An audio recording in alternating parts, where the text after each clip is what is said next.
بسم اللہ الرحمن الرحیم۔ اللہ تعالیٰ نے انسانوں کو اور جانور کو جوڑے میں پیدا کیا، جیسے نر اور مادہ انسانوں میں مرد اور عورت بنائے تاکہ وہ دونوں ایک دوسرے کو جائز طریقے سے خوشی دے سکے۔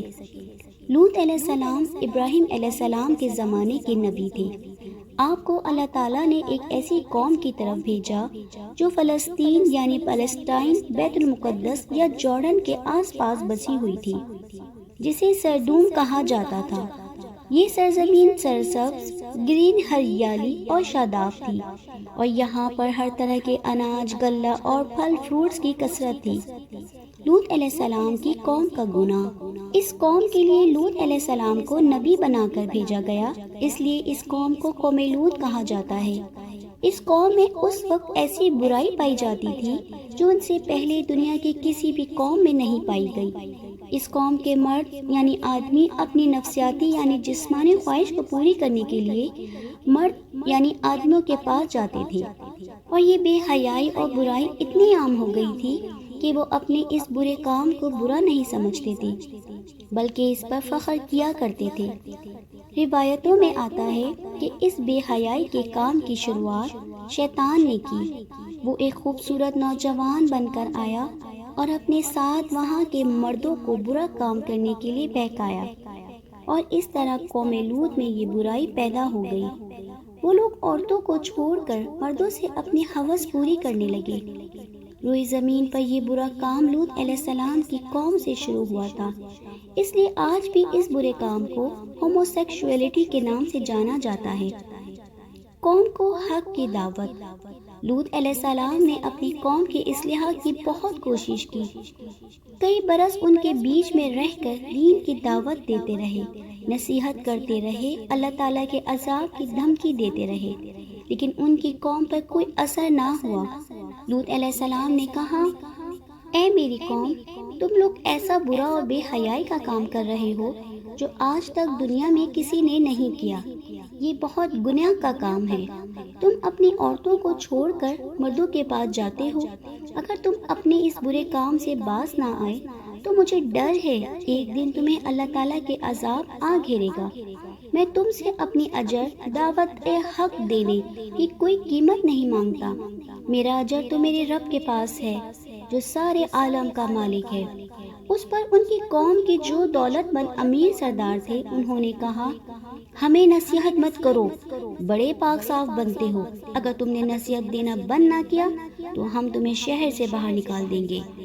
لوط علیہ السلام کی نصیحتوں کا جب ان کی قوم پر اثر نہ ہوا، سوائے تھوڑے سے لوگوں کے جو ایمان لائے، لوط علیہ السلام نے اللہ تعالیٰ کی بارگاہ میں دعا کی، اے میرے رب، میں نے اپنی قوم میں دن رات تبلیغ کی اور انہیں تیرے عذاب سے ڈرایا، لیکن وہ اپنے کفر میں اور آگے بڑھ گئے۔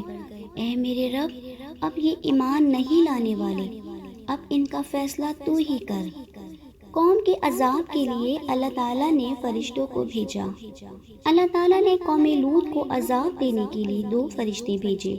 دونوں فرشتے جب نازل ہوئے تو پہلے ابراہیم علیہ السلام کے پاس پہنچے، پھر فرشتے شام ہونے سے پہلے لوط علیہ السلام کے پاس 2 کم سن خوبصورت نوجوان کی شکل میں پہنچے۔ وہ ان کے یہاں مہمان بن کر آئے۔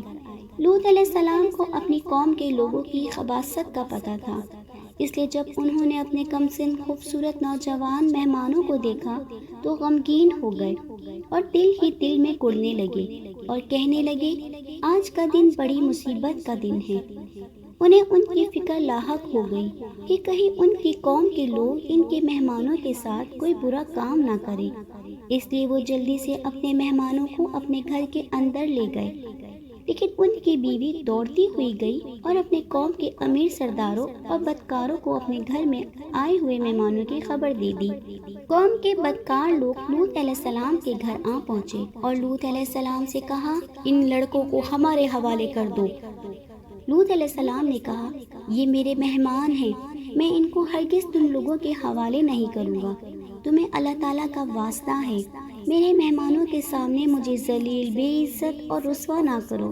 کیا تم میں سے کوئی بھی بھلا آدمی نہیں ہے؟ اور قوم کی عورتوں کی طرف اشارہ کرتے ہوئے کہا، یہ میری بیٹیاں یا قوم کی بیٹیاں ہیں، تم ان سے نکاح کر لو اور اپنے نفسیاتی یعنی جسمانی خواہشات کو ان سے پورا کر لو۔ لیکن ان کی قوم کے لوگ نہیں مانے اور کہا، تم اچھی طرح جانتے ہو کہ ہم کیا چاہتے ہیں، ہم تمہیں کل صبح تک کی مہلت دیتے ہیں، کل صبح کے بعد تم ہمیں روک نہ پاؤ گے۔ یہ کہہ کر وہ لوگ چلے گئے۔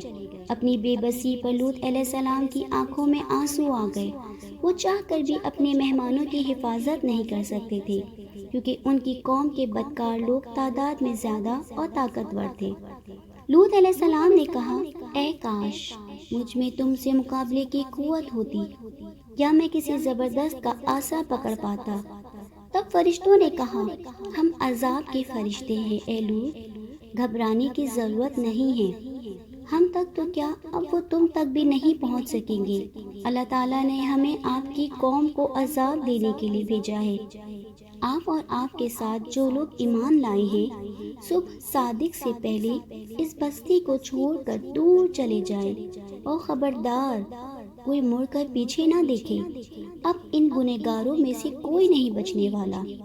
لوط علیہ السلام اور جو لوگ ان کے ساتھ ایمان لائے تھے صبح ہونے سے پہلے بستی چھوڑ کر دور جا چکے تھے۔ صرف لوط علیہ السلام کی بیوی پیچھے رہ گئی، کیونکہ وہ بھی کافر تھی۔ اب فرشتوں نے زمین کو جڑ سے اکھاڑ کر پلٹ دیا اور کئی کلومیٹر، تقریباً 40 کلومیٹر تک گہرے زمین میں دھسا دیا۔ پھر ان پر پتھر اور تیزاب کی بارش کی۔ اس طرح ان گنہگاروں کا نام و نشان مٹا دیا گیا اور کوئی بھی نہ بچ سکا۔ عذاب کی جگہ ڈیڈ سی کے نام سے آج بھی موجود ہے۔ جہاں عذاب ہوا تھا وہ جگہ آج بھی موجود ہے۔ اسے ڈیڈ سی یا مرا ہوا سمندر یا مردار ساگر یا بحر لوط کے نام سے جانا جاتا ہے، اور آج بھی اس پر جو عذاب ہوا تھا اس کی وجہ سے اس سمندر میں مچھلی تو کیا، کوئی کیڑا مکوڑا بھی نہیں پیدا ہوتا، اور اس کا پانی اتنا نمکین ہے کہ اس کو منہ سے لگا لو تو الٹی ہو جائے۔ گنہگاروں اور نافرمانوں کو اللہ تعالیٰ اس طرح عذاب دیتا ہے، زندگی میں بھی اور مرنے کے بعد بھی۔ لیکن افسوس کی بات ہے کہ انسان ایسی باتوں سے کوئی سبق نہیں لیتا۔ آج کچھ ماڈرن قسم کے لوگ اور یہود اور نصاری اس برے کام کو برا نہیں جانتے، اور ایسے برے کام کرنے والوں کو قانونی درجہ دے رہے ہیں۔ اللہ تعالیٰ ہم سب کو ایسے برے کام اور ایسے برے خیالات سے بچائے، آمین۔